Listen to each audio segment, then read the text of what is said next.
that. Yeah, right. We'll just leave it. I don't know where to go for it. Oh, if you're on Zoom and you want to do that, you go into where did it go? Oh, on the top left, there's that little green check thing. Yeah. Hold on. If you go into the settings, there's a thing in there that says background and filters.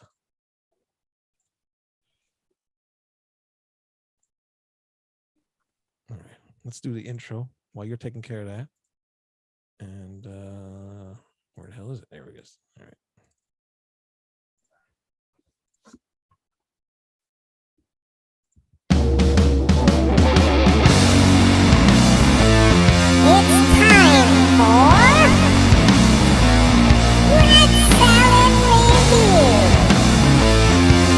With your host, Wayne Moon, Greg Donald, and Lou Max.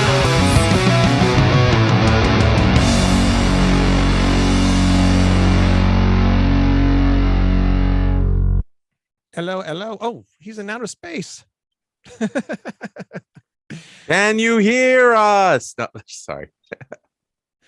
Can you hear us, Major Tom? Oh, very funny. Welcome How to does it travel in the vacuum of space? Welcome to Rat Salad Review, and today we are joined by Ethan Jackson from the band Solar Flare. What's up, Ethan? Oh, not much. Living the dream one nightmare at a time, like always. Just floating around in space like a piece of space junk or Yeah. satellite or whatever you want to float around now space as. Like a solar flare. Yeah. There you go. Yeah, there you go. And the cool thing is he has a gamer chair with him in space too, so that makes it even cooler. Yes, Right? Yeah. Got a that is your Twitch stream, middle of nowhere. Wait, what game are we going to play tonight? Oh, I don't know. I mean, we could. I wish I had Elden Ring with me. Is that a good game? I heard that it's some people didn't really care for it too much. I mean, all my friends love it. I mean, I like the company in general. So I mean, most of their stuff is pretty good. I played Dark Souls. Who hasn't? My girl was a really big fan of Bloodborne, and so yeah, we're gonna get on it and start playing it. Very cool. Speaking of video games, and I just got an email earlier today, and I know your band is on Bandcamp as well. Bandcamp has now been sold to Epic Games. That is news to me, but that sounds awesome. Oh, it's news to you. All right.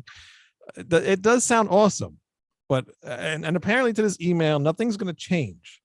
But some people are freaking out on Facebook earlier today, and they say, okay, this week things are going to be okay, but come Monday, who knows what's going to happen.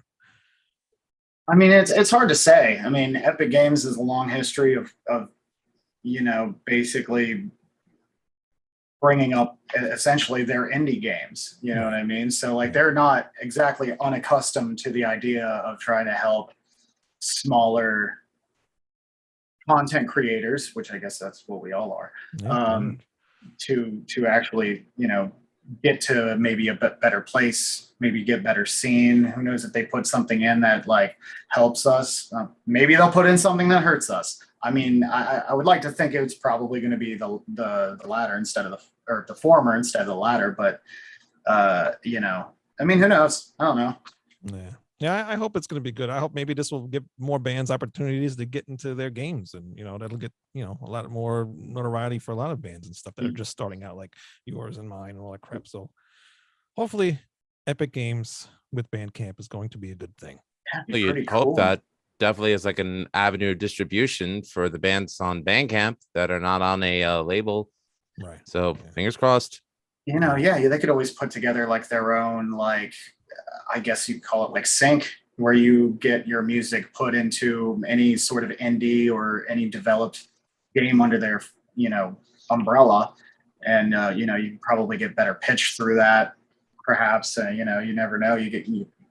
even if it was something small, like, hey, here's a game trailer, somebody walking through an alleyway where a busted ass radio is playing somebody's song from, the middle of nowhere, that'd be pretty cool. Yeah, you never know. So just hopefully, I don't know if you're familiar with the band Haunt, but Trevor William Church, he Oh no, yeah. swears by Bandcamp, and that's where he's making all his money from. So Yeah, that's actually the dudes from Haunt actually just like gave us some like ideas, and like we've been trying to work on it, but money permitting, we're trying to put more stuff together and bundle things eventually more, I guess, cleanly. It's kind of weird to set all of that stuff up, especially when we're not so familiar with it as they are, but we've got a lot of like different merchandise items that we'll probably start using to put more stuff together, maybe put some limited run t-shirts and stuff like that. I got actually a really cool design for a t-shirt that I want to put together soon.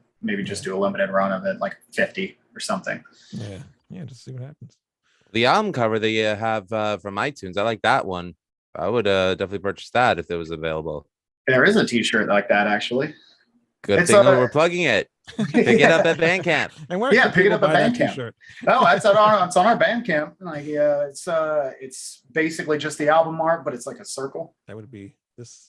Yeah, I love that freaking album cover. Yes, I was reading an interview that you did with somebody, and they were explaining this artwork, and your girlfriend did it, right? If I'm correct. Yes. It's blurry on my camera. I don't know why, but tell us about how the artwork came to be. Well, we had this idea of like, basically it was going to be a solar flare. We thought it would be cool to have, the sun and maybe a giant fireball. And we like fantasy stuff because we all play like Dungeons and Dragons, like a bunch of nerds that we are anyway. So there's no shame in that, sir. I mean, we just started developing this idea. And then, it became like, man, it would be really cool to have like this crazy alien looking dragon with like 4 eyes. I mean, you can only see 2, but it's technically supposed to have 4 eyes canonically, and having this sort of character that becomes sort of a mascot to the band name. Like, as much as he changes shape, he doesn't stop being the character. So, we thought, I really thought we could do like an Eddie thing, but like make it more like a creature versus a humanoid thing. Okay. So I just thought that would be kind of neat because I never seen anything like that. I mean, you've got Motorhead, Snaggletooth, you've got Vic Rattlehead, you've got Eddie from Iron Maiden. I'm like, all of those humanoid aside from Snaggletooth, but they're just like, a demon pig. Right. They don't really ever change what they look like. So relatively, aside from like Orgasmatron. So is this going to be kind of like your mascot or something, or just sort of like a core design features? Like, I don't really want to spoil the next album idea artwork, but like it's going to sort of become like, certain features are going to be like, oh, okay, now I get where you're going with it when you see the next record.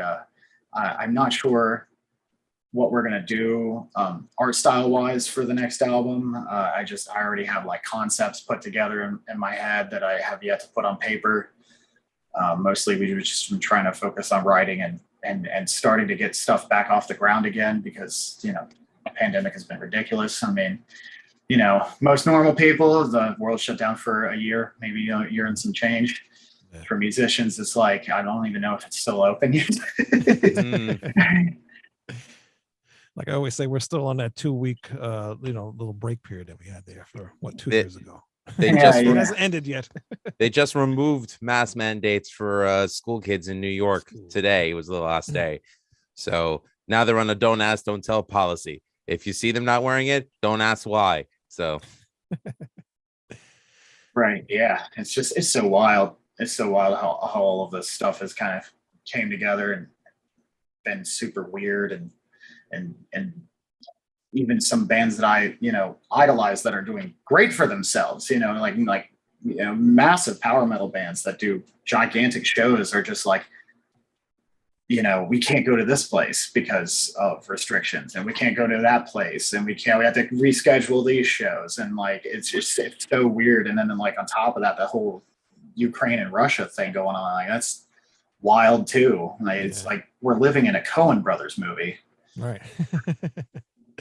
Yeah, it's crazy. Actually, a band I just saw earlier sent a message out because they're actually from Russia. What is the name of that band? AH of something. I can't remember. It doesn't matter. But they can't do anything. They just canceled everything because they're in Russia, and obviously the war is going on. And that's it. So who knows when they're going to do anything? That's insane. Yeah. Yep, I'm glad we're over here, but who knows? Somebody just a few minutes ago posted on Facebook, McDonald's has already been hacked. So something's coming. Yeah, who knows? So no more Big Macs, Lou. I even like McDonald's. Yes, you do. You had a McDonald's cup last week. No, that was Five Guys. They make great milkshakes. Yes, they do. Have you ever had the maple bacon milkshake? No, I don't want to die. They literally take slices of their bacon and put it at the bottom of the milkshake, crumble them, and put salted caramel on top of all of it. Salted caramel milkshake. Maybe if I was 17, I'd jump on that. Definitely, but I could digest stuff better back then. Yeah, I say if you're ready to maybe have some stomach discomfort, go for it. I'll stick with my hot sauce. Thank you very much. I can't think of bacon and ice cream, but it's incredible. Well, I've had chocolate covered bacon before, Wayne. That was actually pretty good. Salted. Candied bacon is fantastic. Yeah, I love bacon. I know vegetarians that will only eat bacon. So what does that tell you? That they're not vegetarian? Probably not. I know, but so I also read that you are opera vocalist. Are you trained? Yeah. I did. Goodness, it's so long, but it was since let's see, I started when I was like, I want to say around 15 until I was like 24, 25-ish, somewhere in that neighborhood. Yeah, I was taking I was working with a Russian teacher, and she taught opera and piano and violin, which I didn't take, but I learned a little bit piano and opera from her. Doesn't translate as much as people like to think for like metal, but the biggest thing that really does help is sort of like the mechanics, like how, projection and you singing from your diaphragm and whatnot, like, and making you a very strong musculature of your core of your singing capability and stuff like that too. Yeah. You think you'll ever incorporate any of that opera type style within Solar Flare music? I'd like to. I mean, it's just hard to like, I'm not I'm not Mozart, and I wish I was, but at being able to write something that would, at least for me, put all that is sort of together is difficult. I mean, I do have had some concepts, I have, pages of stuff that I've written down where I was like, I'd like to do something like this, or maybe do something like Manowar did, where they actually did covers of, opera music, like they did Nessun Dorma and stuff like that. I wouldn't mind doing. I mean, if my guitar players would learn the songs, like we could do some Mozart, but that would take some doing. That would take some doing. I mean, I don't know if they're ready for Don Giovanni. I don't know if I'm ready for Don Giovanni, and I was doing it for quite a while. Yeah, that's it's a big task, especially for guitar players, because some of the covers we do, Lou, you got to learn them. It takes time. And oh yeah, I mean, like we're supposed to be doing the Lost in Line cover next. What's going on with that? What's going on with that? Vivian Campbell's a lot harder than I thought he was, because his phrasing's like ridiculous. It's not simple. No, right. Vivian Campbell is underrated. Everybody likes to make fun of him now that he's in been in Def Leppard, but yeah, I know, but hey, he's collecting a steady paycheck. That's what every musician wishes they could do. So yeah, you know what? I mean, if Def Leppard was like, hey, like, you want to make a shitload of money doing something that sort of beneath you talent wise? Like, sure. How much? How much is my soul worth? I don't know if I'd sell it to go to Def Leppard though. Well, you'd have to lose an arm over it. So No, I'd have to lose a leg. I had to up the ante. Yeah, I couldn't deal with the arm thing. I don't know how that would work out. But so band Solar Flare, your first debut album. How did you guys like get together to, you obviously started the band, right? Right. Yeah. Okay. So how did you, were these friends that you had from school or people that you put an ad out, or how did you get the band together? So the initial incarnation, which I think maybe had one recording, and that was like a demo track, basically. I think it was Born to Burn. It's floating around somewhere. It was my good friend Jake. He was playing guitar, and we had a dude that he knew from school. His name was Dylan, and Jake and I were in a band with the drummer at the time. His name was Jeff. We ended up the band previously ended up imploding, and so all three of us were just like, no thanks, and we ended up starting this band. And lineup changes, and like, basically the guy who initially ran that band is now our guitar player, Garion, and he's on the album. And now we have our present guitar player, Cody, who's, I've been wondering where the hell he's been this entire time, because he is a great guitar player. And I don't think he realizes that he's as good as he is, because he is fantastic. And on top of that, he started out as a drummer. Oh, really? He's actually a pretty good drummer. He's not the most double bass, and he'll even say that he's not the most double bass oriented drummer. I mean, he does a lot of like, gallopy, punky sort of like drum beats, but I mean, he's really good at fills and really good in time and stuff like that too. So it was really impressive to like hear him shred on guitar, and then him be like, yo, and by the way, I used to be a drummer. And you're like, wait, what? Yeah, hold on, let me get behind your kid, I'll show you. I'm just like, great. Like, it's nice having people who can do multiple different things. And we ended up cycling through people who were auditioning for a minute there after the album had come out. And in between all that, I ended up learning how to play the drums actually pretty decently. I found out that I'm actually good at double bass. I'm just not great at fills. So like I was like filling in. I'm like, listen, if we're gonna practice, I know the songs lyrically. I've only been singing them forever, so I'll just play all like I know the drum beats too. You know what I mean? You just play it so much, you kind of learn it through osmosis. Right. So I'm behind the kit. Like, I'm not gonna be beautiful, but I'm gonna be in time. Like, I do at least do my damnedest at that. And like, so we ended up going through the motions with that. And then we had our present drummer, John, who's an incredible drummer. And he's from a band called 3130, which is like, I guess kind of like a Mushroom Head, Slipknot kind of thing. Okay. But he's a great drummer. Like, he's an impeccable drummer. He's really good. He's really just on point. I mean, the guy that we had auditioning before him ended up obviously falling through, and literally like an hour later, he was like, yeah, I'll audition for you. Totally. He's like, I've been living in Cincinnati. I moved out from Lima. And he comes in, and the dude before, he was taking forever to like learn the drum like stuff. You know what I mean? He's missing major like transitions and stuff like that. Young, hard to get through to him, and then John comes in, never even really heard our music, listens to us plays like he was playing the album. Wow. Yeah. So there you go. You had the right guy. Yeah. I mean, we're trying to like really start to cultivate a new sort of togetherness with this new lineup, because it's fantastic. It really is. It's like the easiest I've ever had in terms of like artists working together. Like, everybody's pulling their weight.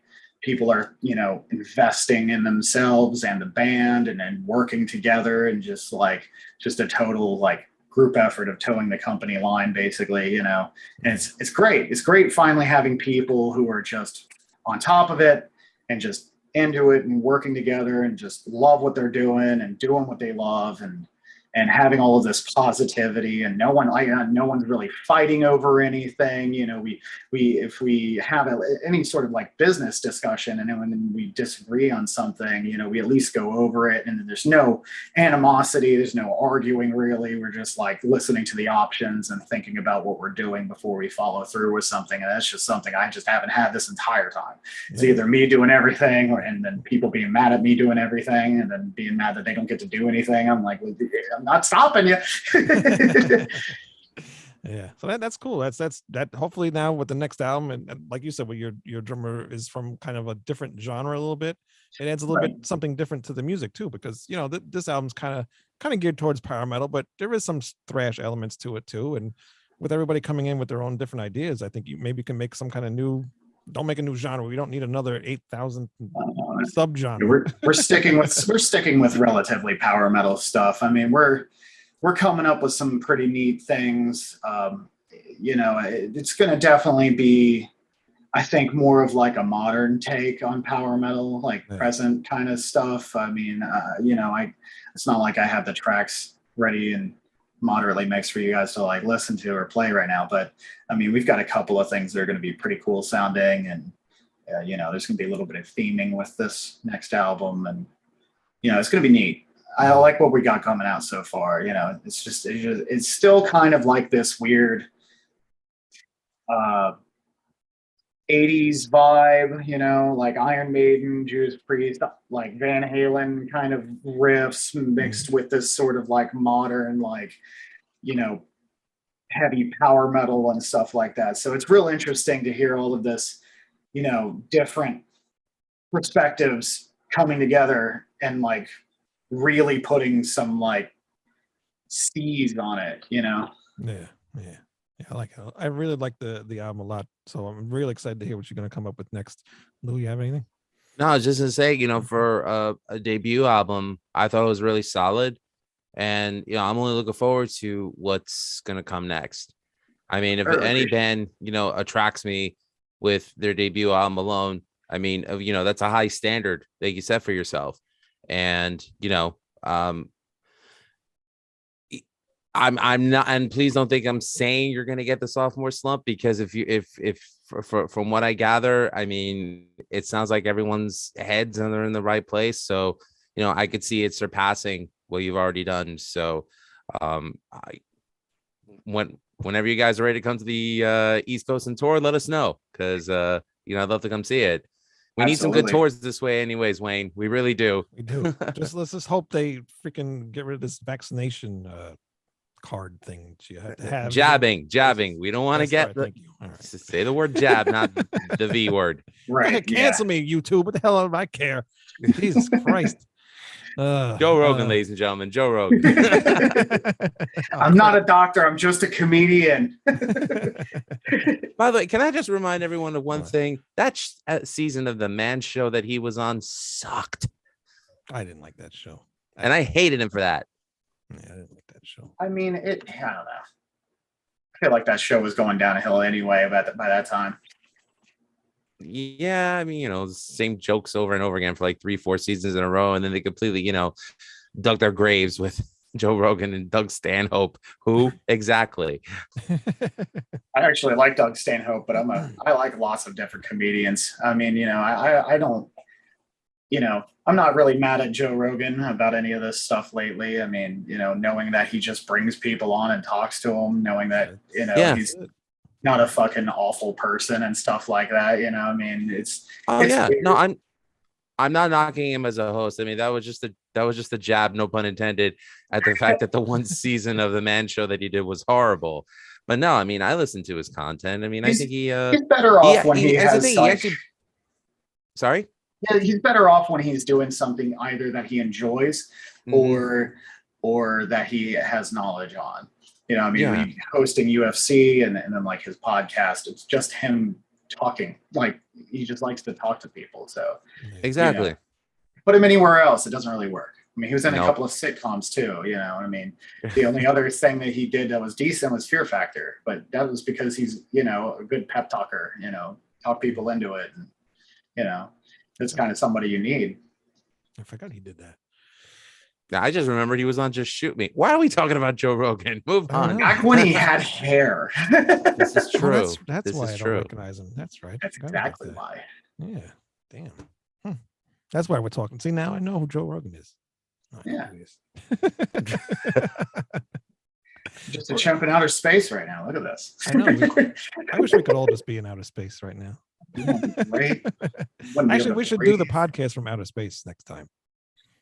Somebody call Jeff Bezos. Tell them, Well, he didn't even go Need- that far. right?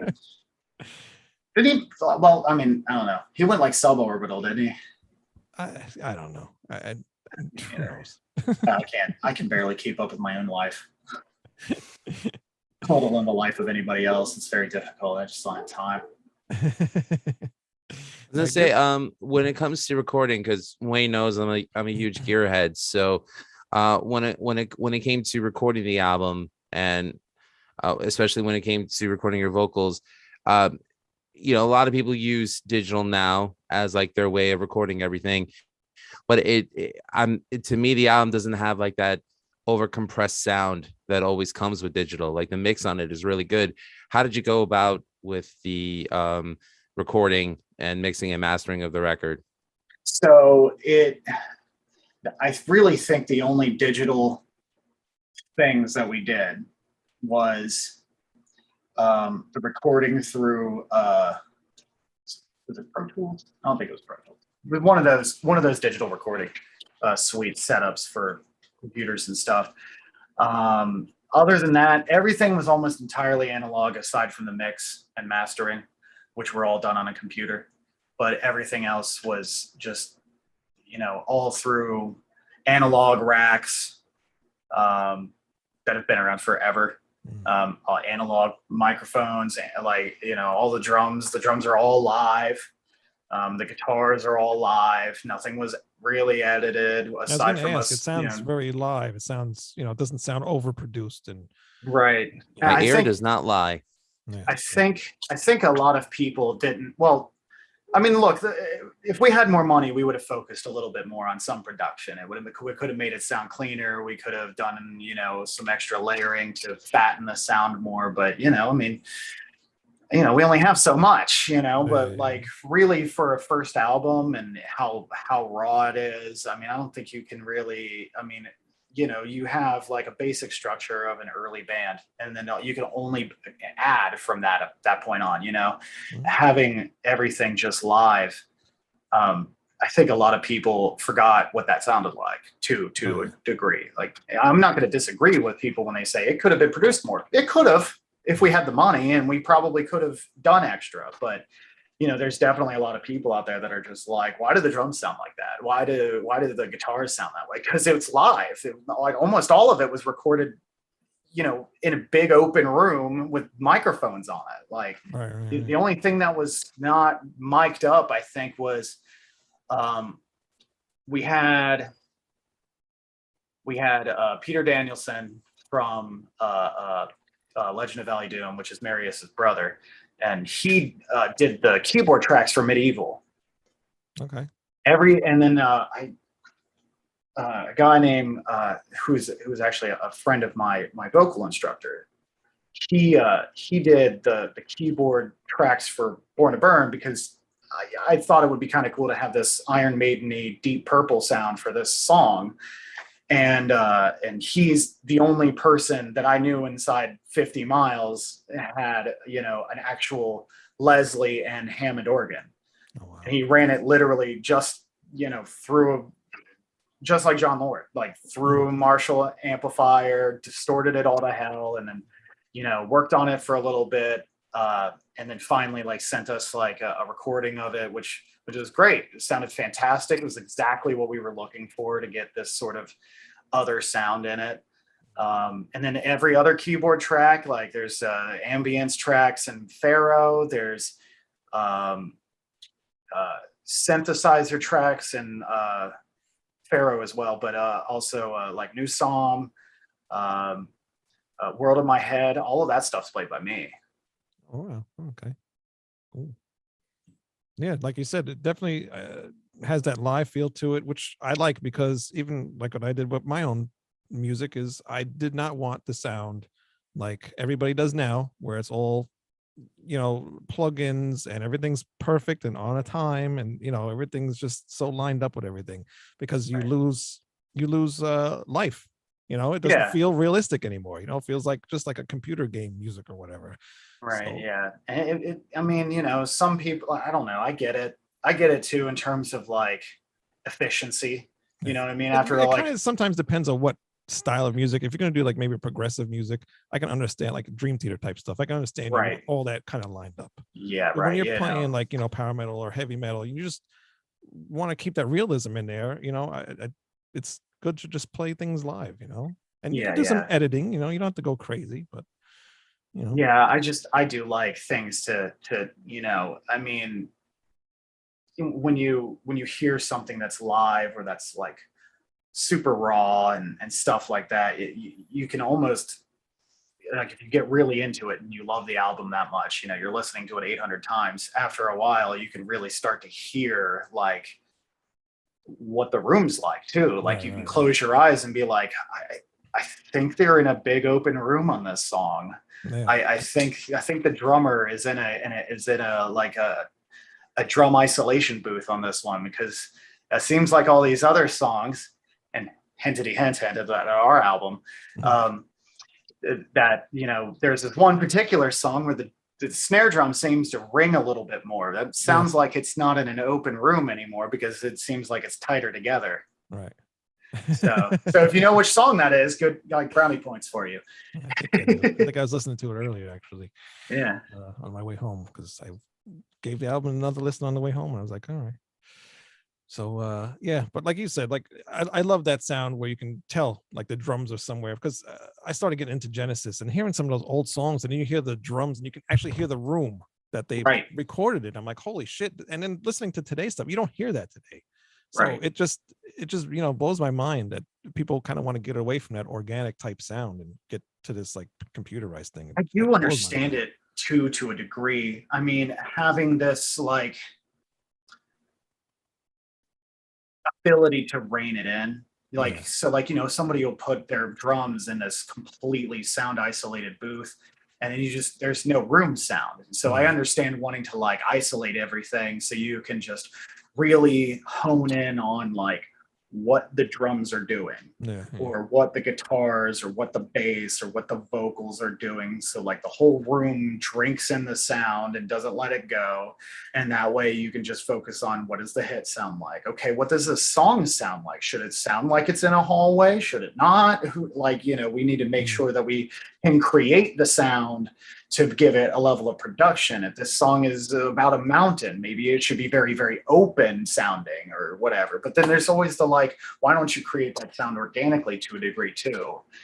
Yeah, it's very weird. I understand like, look, if you don't have a whole lot of money, you can't rent out a big studio, or you don't know anybody with a big studio, you can only work with what you've got, but fortunately we did have a lot of different room options that we could play around with if we really felt like we had a need to do it. But really, we just really liked the rawness of it, especially at the time. We wanted it to sound real. Yeah, you definitely did that on this album. Thanks, I really appreciate it. Yeah, no, I like it. At first with the album cover, I'm like, well, what are we going to listen to here? And then the music hit, and I was like, yeah, it's good. And then the album cover fits well with the music too. So everything, it's a perfect package. Right. Yeah. Put together there. So. I do. Yeah. It's funny that you mentioned Genesis and how you could hear like the parts, the individual parts in the song, and how it's kind of like speaks as one. I was actually listening to Triumph yesterday, and I got the same thing, like Gilmore's drums, just like they pack such a punch, but there's like there's a life to them. Yeah. And combine it with, I just miss music like that. I miss music that brings an emotion of joy, or wanting to run in a battlefield and like that's what I liked about the Solar Flare debut album. So yeah, give us your second one already. We want to hear it. We're working on it, man. We only got so I'm much. messing, Ethan. I'm messing. Don't worry.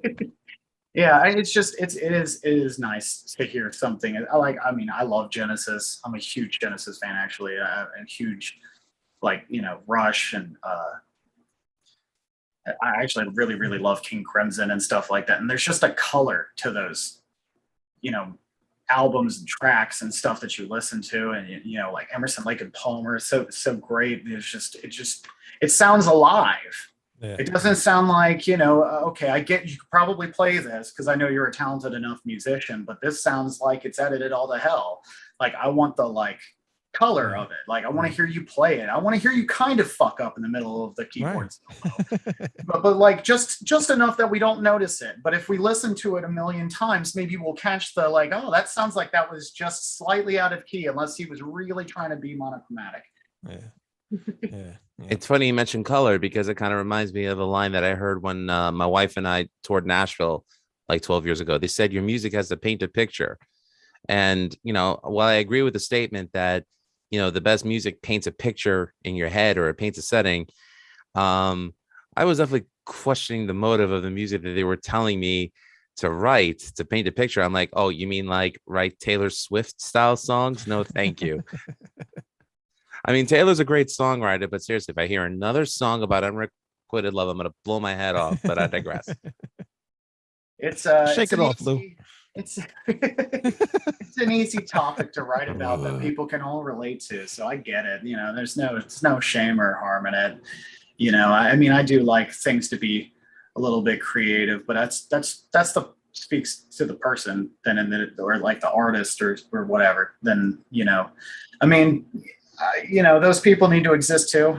We need to have, because everywhere someone anywhere is hurting from something. So having that connection of something that you can draw between things that you, that you can feel like you're not alone on stuff. And, songs are the most popular because, everybody's been in one. Exactly. The amazing thing is, I just want to add a little anecdote to that. Diane Warren, everyone knows the name, right? Yeah. She wrote Don't Want to Miss a Thing for Aerosmith. She even wrote, I think, Turn on the Night from Kiss's Crazy Nights. Oh. She writes all these popular love songs that make it to #1 on the Billboard charts. And the funny thing is, she never entered into a relationship ever in her life, because she said, I'm afraid if I ever go into a relationship, it's going to affect my songwriting. That's nuts if you think about it. That is pretty crazy. Everybody has a muse, I suppose. I would think that would help, actually. Look at it. Guess so. Well, then I guess if her muse is being alone and then just having the unrequited love of wanting to be with somebody, but because it would affect their creativity, it just makes them more creative, thinking more about it. Possibly. Hey, whatever works. Music's got to paint a picture. Painting a picture. Hi, Nashville. So speaking of songs, I noticed on this album you have a lot of different. You don't stick to a theme. You just write about different things. Are you going to kind of change that for the next album? Not make a concept album or anything, but stick to a kind of theme, or evolve with what you're doing? It definitely. I feel like it was not necessarily we went out for it, but I think this next one is going to have some sort of theming on it. But yeah, it's not going to be really much like a concept album. I just think there's these song titles I'm coming together with are just starting to have a theme. If you place it, if you see them. If I'm wrong, hey, I'm wrong. I'm just an artist. I just write the shit. I don't really think too hard about it 90% of the time. A lot of those songs you guys listen to, most of the lyrics I've put together in 5 minutes. So, It worked. Yeah. Yeah, Born to Burn is the first song I ever wrote. Oh, wow. I literally wrote it in 5 minutes. Jesus Christ. Took me about 2 weeks to probably write a half a song. I wrote it in 5 minutes, waiting, and then I ended up tweaking it a little bit because I wrote it in the band before this one. Yeah. So it never really saw the light of day over there, but like I think we played it once and then, shenanigans. And then like, when I started this band, it's kind of like when it became what it became. But it was like written in like 5 minutes. All of the verse lyrics were written in 5 minutes. The chorus was a little different, then I ended up changing that. I wanted it to have more of like a No More Lies by Iron Maiden kind of feel. Okay. Yeah, I like that song. It's a good song. It's a great song. I love that song. What's your favorite band? It's got to be Iron Maiden. Iron Maiden. All right. Yeah, Iron Maiden definitely Iron Maiden influence in the song. definitely the most influential band to me, at least. I love a lot of practically every album they put out. My favorite is actually Seventh Son. So Okay. Really? Wow.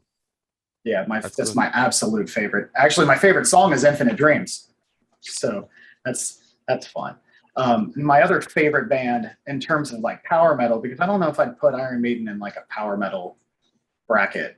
I would say they're proto power metal. I mean, if anything, the bands that came in their wake and Judas Priest's wake, they influenced it directly. Right. Yeah. Yeah. So like in terms of like bands that are definitely like of the power metal beginnings and like power metal sector or whatever genre, like Blind Guardian is definitely my favorite power metal band.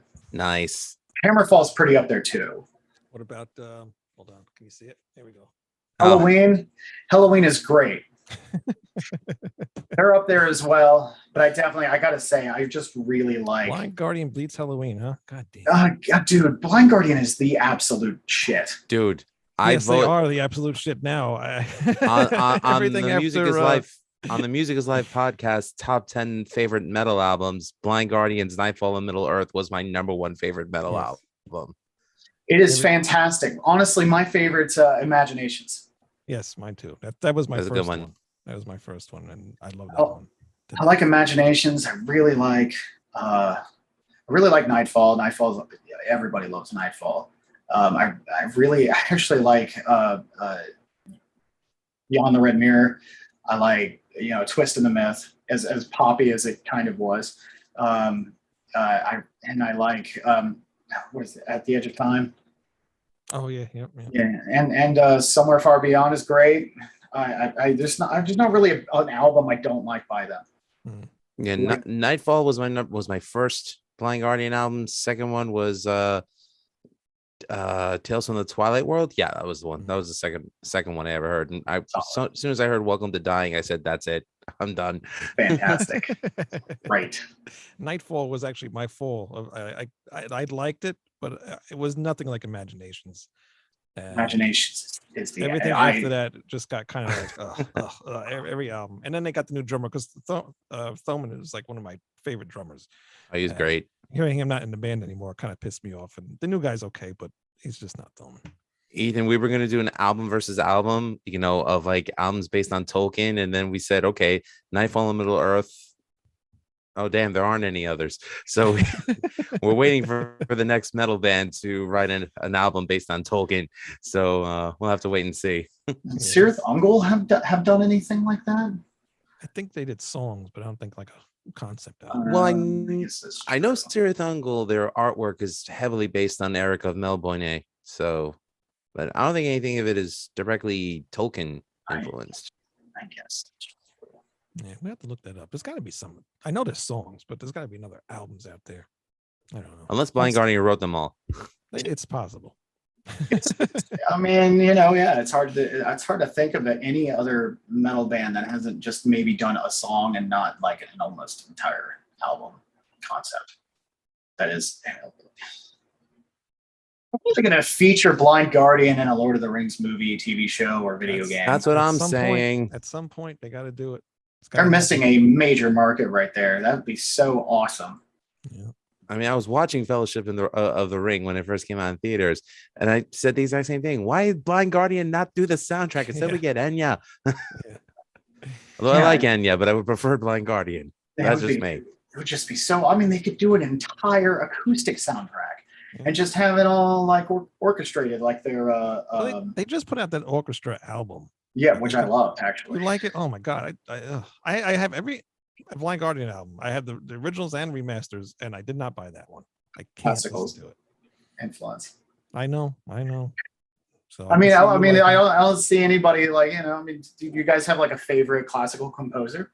No, No. no. I love metal with the classical music in it. Like, I love Nightwish and stuff like that, but I can't listen to that on its own. My wife plays Beethoven in the house all the time, so I'd have to go Beethoven. Beethoven's pretty all right. I mean, he's got a lot of really great like pieces that he's put together. I mean, personally, I'm a big fan of Chopin in terms of like classical music. But I mean, you know, I really like Wagner. I like Tchaikovsky. I like Hans Liszt. I mean, those are all really, really, really good composers. And I mean, really, I think, and you know, call me pretentious as shit for saying this, but as much as he's not necessarily my favorite composer, I think objectively Mozart's probably the greatest musician who ever lived. Oh, I'm not going to disagree with that statement at all. He was a nut, but I mean, he was a genius. Yeah, So it's you know, it's difficult to find anybody who can write something like that anymore. Or you know, I mean, there's plenty of people out there that are great artists and composers and stuff like that. I mean, you know, Luca Turilli is a really, really, really good composer in terms of like putting together this sort of neoclassical music and stuff like that. It's just it is insane, and it's like the Slayer to power metal. Like it's Yeah. just. I'm It's surprised we haven't heard his music in the movie yet. You know, so right. Yeah, absolutely. I mean, he did an album with Christopher Lee, right, who was in Lord of the Rings. right. these One are day. facts. One day we'll get it. Going back to Solar Flare, do we have any shows coming up at all? Yeah, we actually got a great show that I'm actually super excited for coming up March 12th. It's on a Saturday in Englewood, Ohio. We're doing a show with our friends from War Curse and Bloodletter. Like it's going to be such a cool show. We're good friends with War Curse, and they just signed into I think it's like a 3-album contract. Justin Roth, please don't kill me. With Metal Blade Records, and yeah, they're doing really, really well for themselves, and you know, I really couldn't ask for any better friends in the Cincinnati music scene than them. To be honest with you, like, you know, just being able to message Justin at like 3:00 in the morning and be like, "Hey, what do you think of this? Am I being stupid or is this a good idea?" You know, and just having somebody like that in your community that you can just kind of turn to and make sure you're not, you know, shooting yourself in the foot in the long game. You know, it's like there's such great people. Josh Murphy's a great dude. They're probably the most supportive people in the music community. As much as like a lot of people, you know, think, you know, potentially he's too honest with his thoughts on how he feels about you and what you're doing and stuff like that. But I'd rather, you know, I mean, and especially in the entertainment industry, you know, everybody wants to stroke you and then talk shit about you when you're not listening, and you're just looking for like legitimate advice. Yep. And then, you know, I'd rather have somebody come in like, this whole thing sucks. Stop what you're doing. Yeah, exactly. Exactly. Like, you know, I need that. I'd rather have the blunt honesty than have people like half-assedly not even have real constructive criticism or anything to tell you or you know, tell you suck when you're not around too. So Right. I mean, just rip the Band-Aid off. Yeah, I prefer honesty over anything as well. So Yeah, same here. I'm tired of people saying, "Oh, I love what you're doing." Well, have you watched or listened to it? No, but I love what you're doing. It's like lying sack of shit, you know? It's like honesty is always the preferred way. Absolutely. Don't anyone tell you otherwise, people. Do you love my art, or do you love the fact that I'm doing art and you're not? Like, where does this what? yeah, exactly. All right. So, and then where can people go to find Solar Flare? Really anywhere. I mean, you can find us on Spotify, Apple Music, YouTube, Bandcamp. The easiest way to find all of our social medias and stuff, I mean, our Instagram is at Solar Flare Sensi. You know, Facebook, it's Solar Flare official Solar Flare.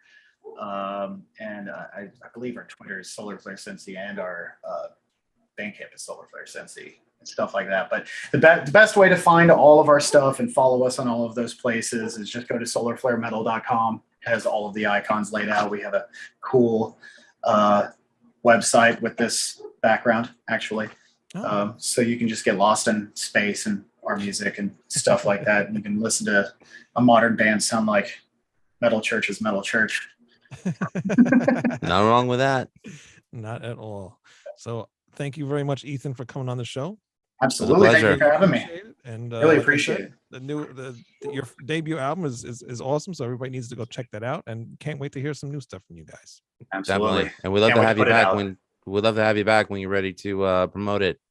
Absolutely. Yeah, well, I'll absolutely come back anytime. Definitely. And guys, we will see you actually in like 5 minutes. We have Rick. Am I pronouncing his name right? Sharon? Sure, Wayne. All right. Well, drummer from the band Necronomicon. So we will be with him in about like 5 minutes or so. So That's right. come- Like so- Chuck Woolery from the Love Connection said, we'll see you in 2 and 2. ratsaladreview.com, musicislifepodcast.com, solarflaremetal.com. See you in a little bit. Bye. everybody. Cheers.